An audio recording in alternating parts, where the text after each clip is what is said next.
All right, August 22nd, 2026. Boy, time flies. So many years ago, I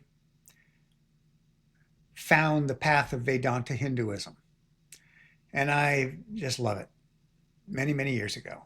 And I love it for many reasons that I'm going to try to define through this. And many, many years ago, I started a YouTube channel and I did about 100 videos in an effort to answer the question people kept asking me, what are you doing? What is that? And they also would say, well, if I wanted to look into it, what do I do? And boy, I like those videos, but I kind of have a bit of a new viewpoint. And I took them down several months ago, mainly because, in a way, all I wanted to do was say, this great Swami and his videos, go there, go look. He's the real deal. I'm not the real deal. He's the real deal. This guy's fabulous. And here's these great books by the great teachers. They're the real deals. So I am going to introduce those again, but I'm going to do a little bit of telling my story um, to continue to answer that question, what is Vedanta Hinduism? And a little bit of my story, and if you wanted to look into it, where you go. Now, in my mind, Vedanta Hinduism is everything. So it's kind of a challenge to define, and you'll get what I'm saying as I bring this up. And I'm going to take this definition. Let me backtrack a little bit too. When I say it's everything, it can be all about how the mind works. It can be all about the body. It can be all about how the universe is put together. It completely covers spirit, mind, body, God, consciousness, if that's your path, love, that's called bhakti yoga, which is the path of love and worship. All of these paths, and it can answer all of those questions. Sure, Jim, right. Well, I believe that. I 100% believe it, and or know it. And it is so fabulous. And I think it's kind of more of an action or a work in progress. It's a doing. Even Vivekananda, I'm going to give you his definition, but he was talking about it's never done overnight. I think it was another one of the great swamis, in the West, we want everything instant. It's not instant. It's an application in life, and you just continue to show up. It's kind of a line in our household. Just keep showing up, whether you're reading, watching a video, doing your meditation, helping others, serving others. But I think it's all of it. So let's start. I think go to display here. Whoop, that's the great Swami. Let me go here. So I want to just get the definition out. So this is by the Swami Vivekananda. I can't remember what writing it was, but he says, each soul, the essential teachings of Vedanta as stated by Swami Vivekananda. This Swami was 1900. If you want to read him, he's just fabulous. And I'll show you a couple books. But he brought Hinduism to America. In my mind, Vivekananda, in essence, introduced spirituality of India. It's a little arrogant for me to say that of him, but I just think he's fabulous. Each soul is potentially divine. The goal is to manifest this divinity, this spirituality, this godness, this consciousness within by controlling nature, external and internal. Okay? What does that mean?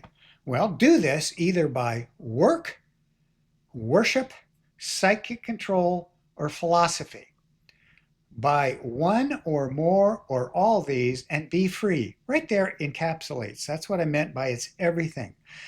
It is a fascinating and one of the most incredible topics, the path that you can actually become spiritually free through work. And, George Harrison was a Vedanta Hindu, and he once on a video, I think he was getting interviewed by Johnny Carson or something. I remember he said, he had such an attitude about religion and worship and God and spirituality that he was embarrassed to say religion. He was embarrassed to say God. And finally, it went all away, and now he loves it. But that's a path, and I absolutely love it. And you might try all these paths and the path of the mind and how the universe is put together and philosophy. And you might bounce around. Vedanta Hinduism covers them all, I believe. This is the whole of religion. Doctrines, dogmas, rituals, books, temples, or forms are but secondary details.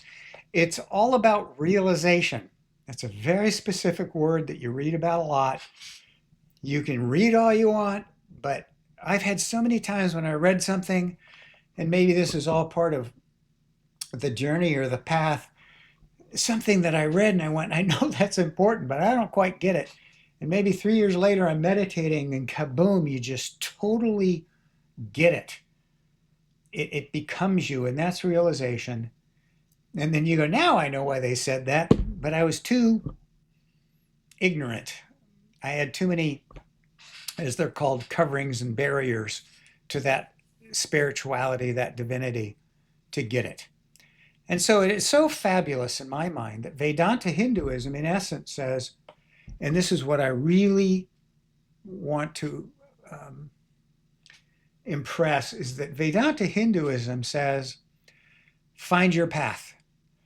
Find what works for you, whether it's through work, worship, mind. You know, when I started on this path, I was very interested in a path called Jnana, Jnana, which is very much about the mind. But it's actually very defined that that's a much harder path. And I found that to be true. I was fascinated by it and I jumped all over it, but I found it to be much harder.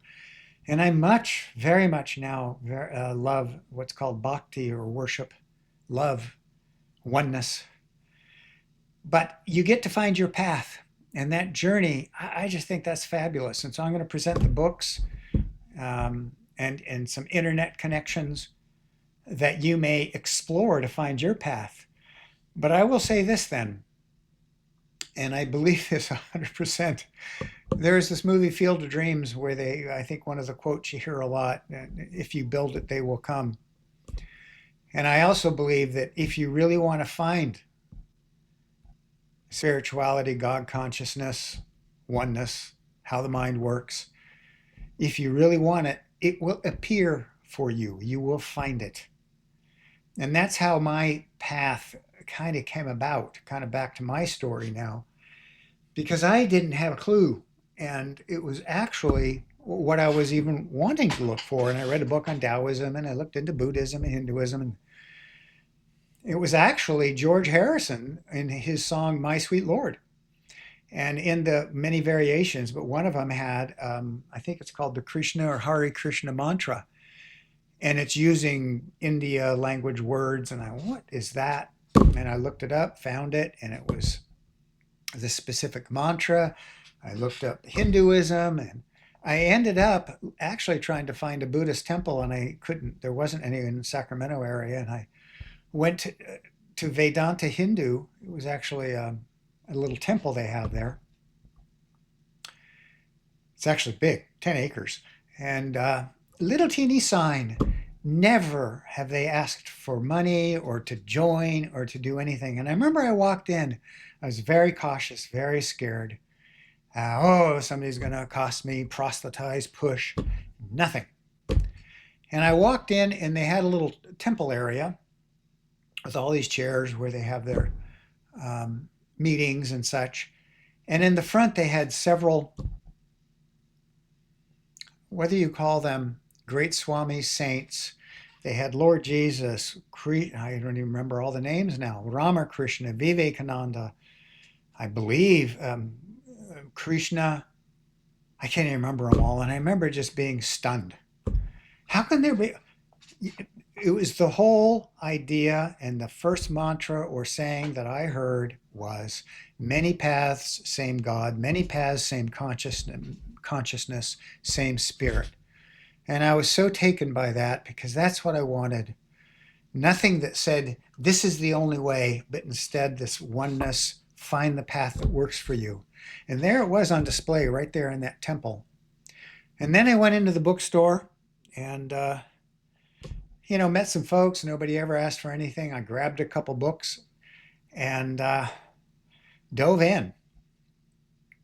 Now, I'm going to try to do this all in one video so that people don't have to bounce around. But that's how it started. And I'm going to clarify a couple books and a couple where you can search. But I will tell you um, that early on, one of the things that I had a challenge with, which I already went over, was this whole idea of God, consciousness, spirit. They all work. They're all, in essence, the same, but different moments, different awarenesses. But the other one that I really had a challenge with, that a lot of the writings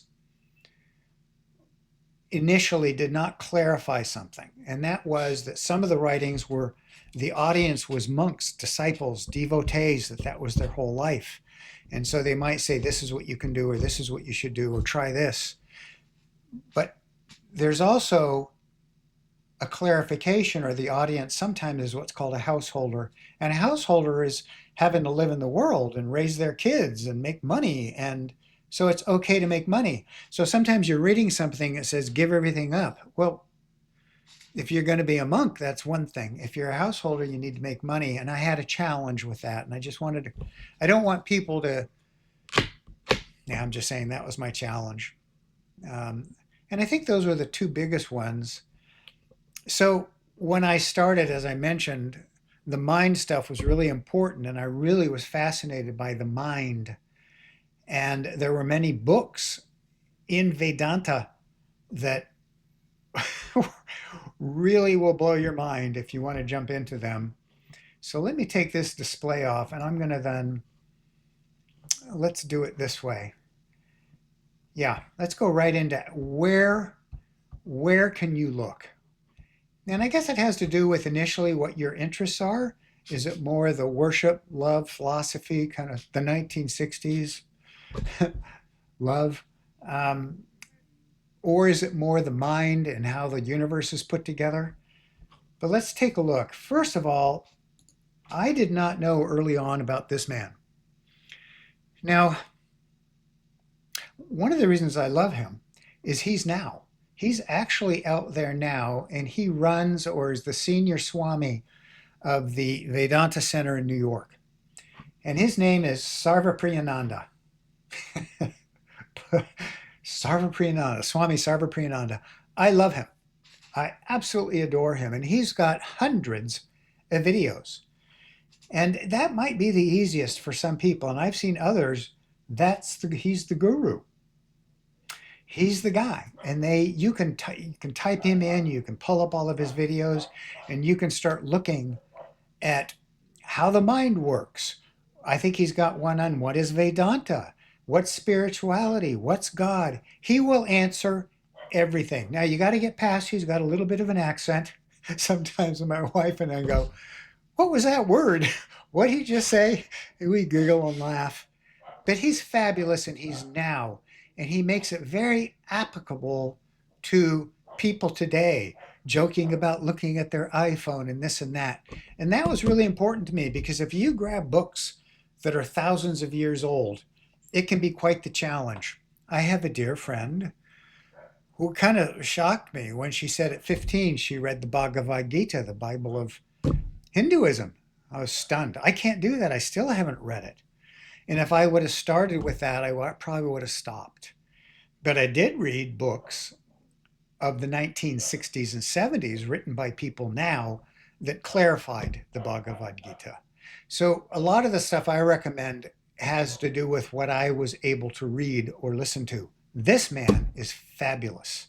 And maybe that's the first place to go. Maybe. I adore him. And he actually has 100 video plus series on the Bhagavad Gita. And back to that friend, she read the Gita, and that was yoo-hoo. Couldn't read the Bible. Well, I can't read the Bible, but I love Christianity. And I'll get into that in a second. So he's great. And I'm going to take him off. Just Google him, look, dive in. Then you have books. Where are the books? So let me just I've gone over in some of my other videos on the various books, and I'm just going to go through it. The one on the lower left, meditation, is one of the first ones I grabbed just because, well, how do you meditate?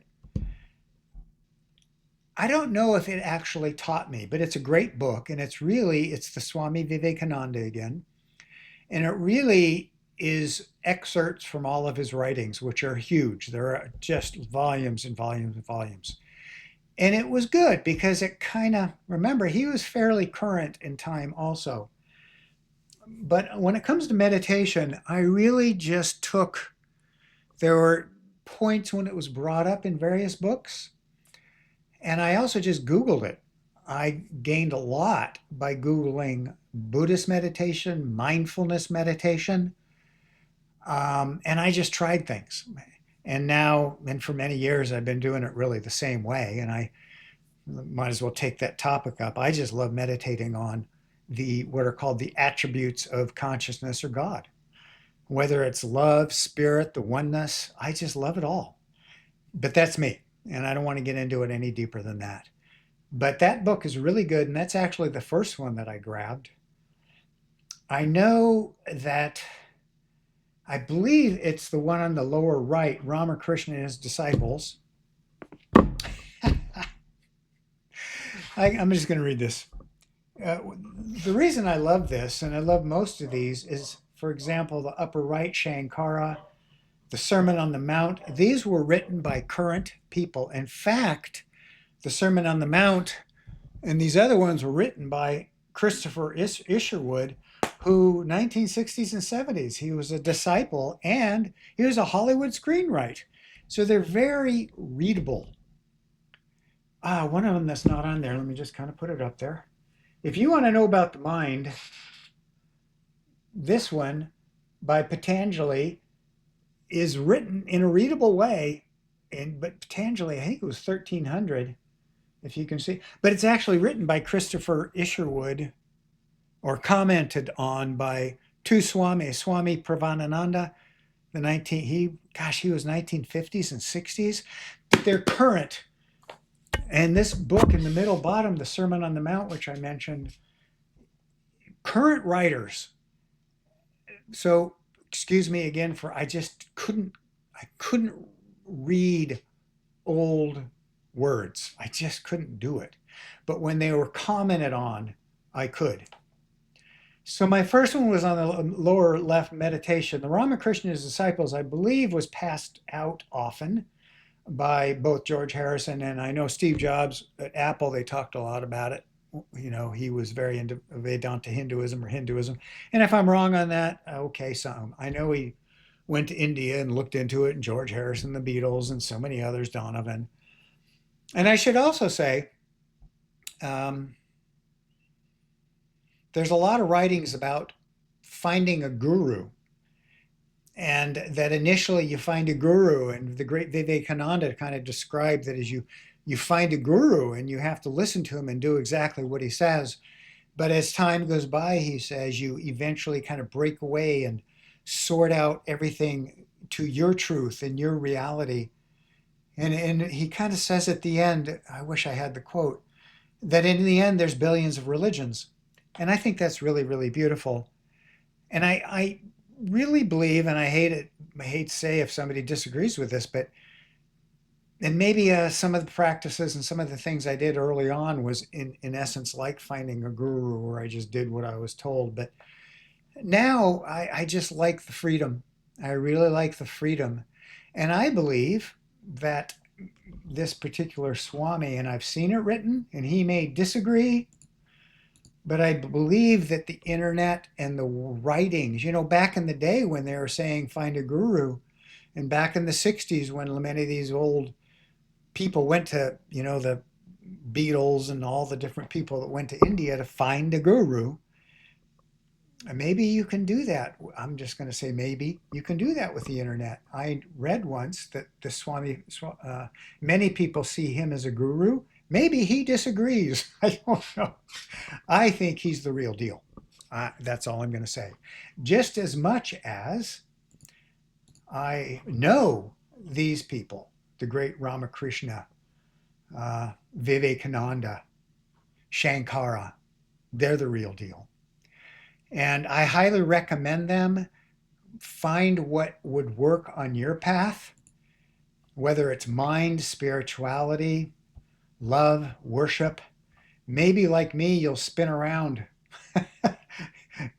I back to the kind of, I don't know, personalizing it. I kind of went the mind route for about a year, and I read all these things, and finally I went, okay, a lot of the stuff I read talks about the beauty of, in this kind of couples in Christianity or Hinduism and worship. And I said, they say it's wonderful, and maybe there's a beauty on that path too. And so I want to say I sheepishly stuck my toe in the water, and in my mind, magic occurred, both in my meditation and in life. So again, find your path. And if Vedanta Hinduism is in its expansiveness works for you, great. And I will say this, I love Christianity. I love Buddhism. Somebody the other day said, well, what do you do, Jim? And I said, Vedanta Hinduism with a sprinkling of all of them. And I really do. And I will also say that, boy, did I have some problems with religion in many forms. But now I just love them. I love Buddhism, Christianity. I love them all.